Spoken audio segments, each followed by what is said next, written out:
لما تقول مصر يعني تعرف حجمك. ادي التحية الأول وقف انتباه. مصر دي اللي شالت همك واللي علمت الكون معنى الحياة.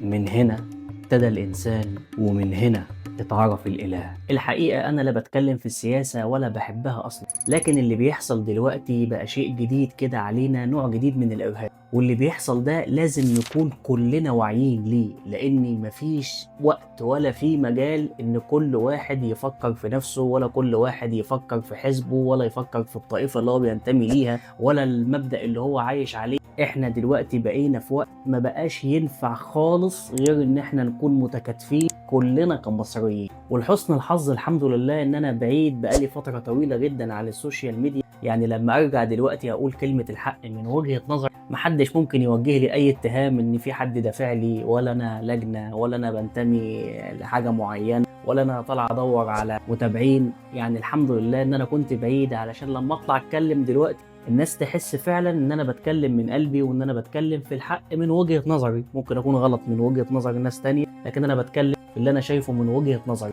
اللي احنا فيه دلوقتي ما بقاش ينفع خالص غير ان احنا كلنا نكون ايد واحدة، لان فعلا المؤامرة بقت علنا خلاص. القصة اصلا مش قافل المعابر، مصر مش قافلة المعابر من عندها، المعابر معروف مقفولة من عند مين.